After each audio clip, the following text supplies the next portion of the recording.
YouTube, good morning.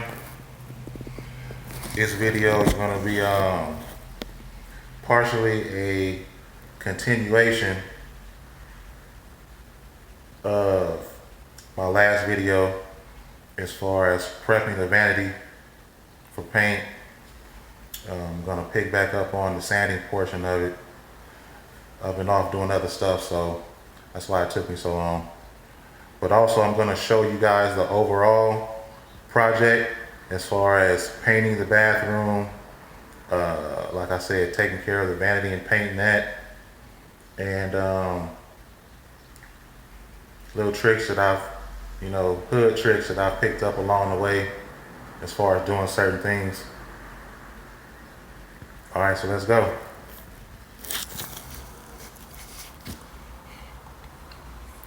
So this is the bathroom that I'm going to be working in. Hopefully it's enough light in here that you guys can see this. There's the vanity. So here's one of the tricks that I've learned over the years. So I ran out of spackle. So I've got a couple, I think it was actually 3 small holes here. So all I did was put some masking tape over it, sprayed it with some texturizer.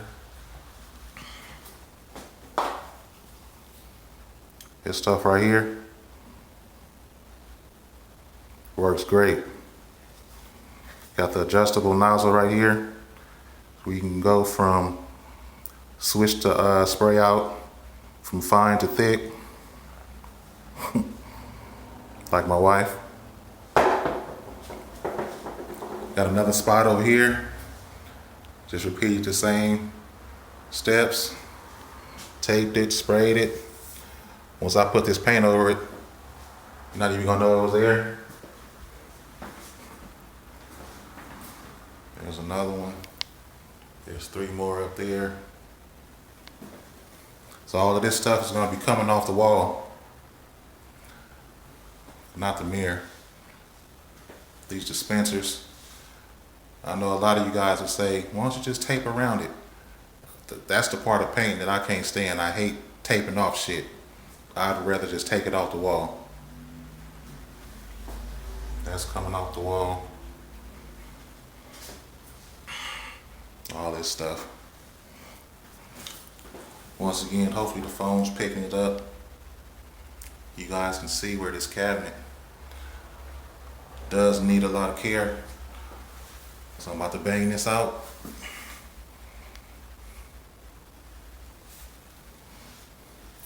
I would turn the light on, but the switch is automatically connected to the vent, which is pretty loud. Makes it hard to hear.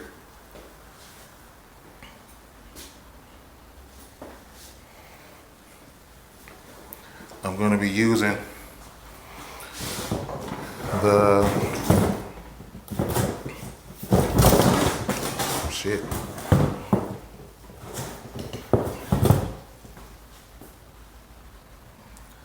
Makita B05030K is the model number. Like I said in the last video, it works great.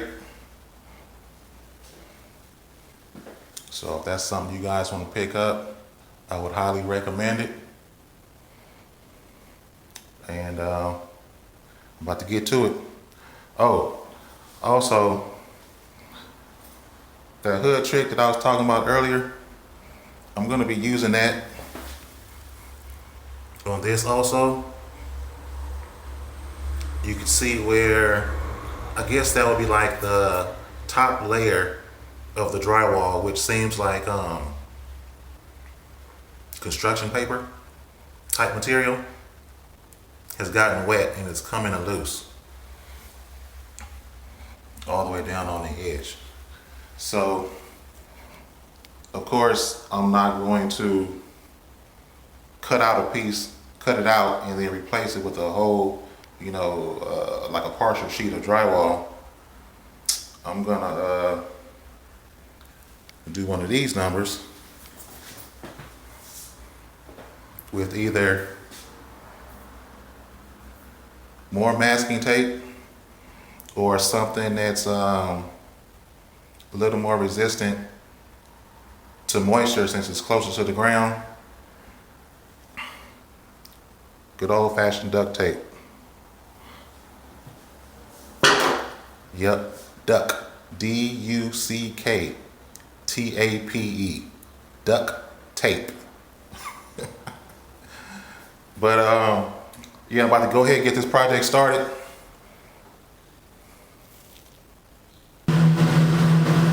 Alright, so I went ahead, turned this light on because I wanted you guys to really see how well this orbit sander works.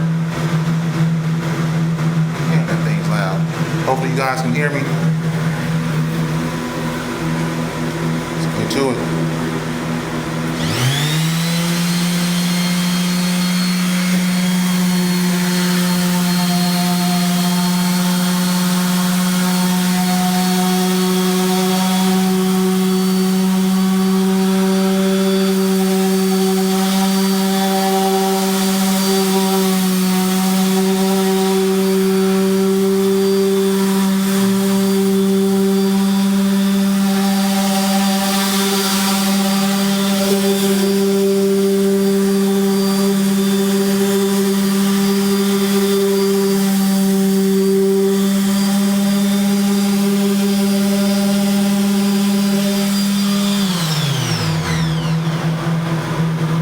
Hold on one second. So I'm gonna show you guys this so you won't make the same mistake I did. This whole time I've been using this tool, I've been wondering why I can't get the sanding portion flat on the surface. My dumb ass is thinking it's a product defect. Here's an example. See how it's elevated a little bit? If you can see it in the back. Well, that's because my dumb ass had the bag turned upside down.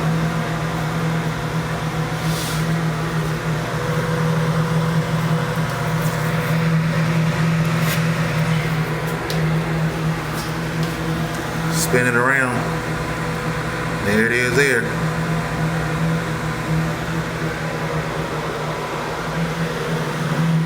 That was one of the things my teachers always used to tell me in school. Dimitri, pay attention. Dimitri, pay attention. Still haven't gotten it. All right, let's get back to it though.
Just in case you guys came across this video first, I'll go back over one of the things that you should not do with this. Just like if you're using a side-by-side or a buffer, don't have it on in the same spot. because it'll create a burnish mark, and that'll be just something else that you have to either figure out how to fix or just not worry about it. Just keep it moving at a nice steady pace, side to side in a circle, however you want to use it. It seems like it works either way.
It's hard as hell trying to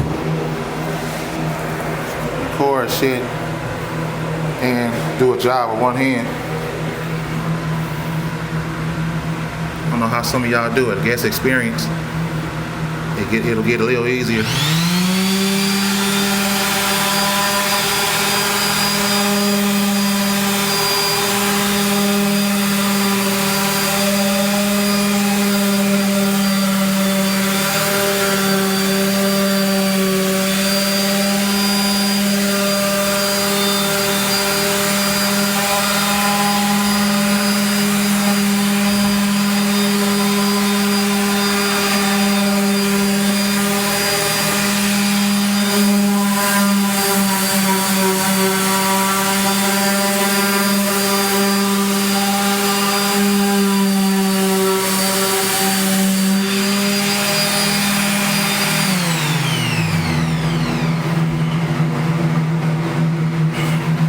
That's gonna be it for that.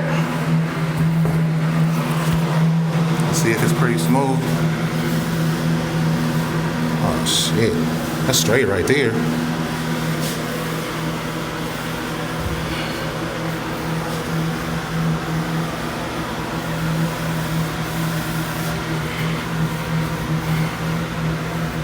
Also, one of the steps that you have to remember once you're done sanding,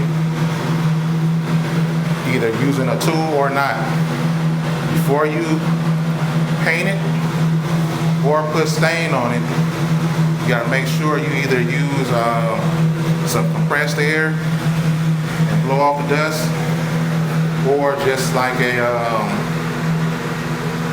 dry terry cloth towel or something like that, because you don't want these particles floating around in your paint or stain. Because in a sense, what would be the point of sanding it down and making it smooth if you're just going to have particles floating back around in it, making the end product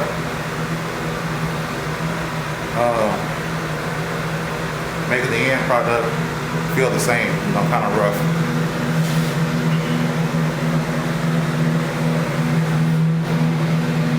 All right, on to the next step. Real quick though, I'm gonna once again show you guys the before.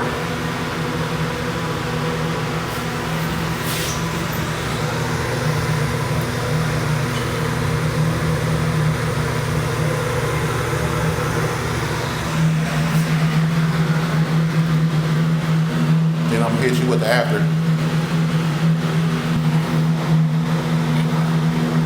All right, well, getting this damn duct tape on here straight is a lot harder than anticipated. This is not, of course, not the final step, but I ran out of wall texture. So that right there is going to be the end of this video. I'll probably, my next one will show you guys the end result. Once again, just a quick overview. Like all this stuff is coming off the wall. Ran out of spackle. Take that, texturize it. That one also is coming off the wall. Hope you guys like my Dragon Ball Z shirt. You see that?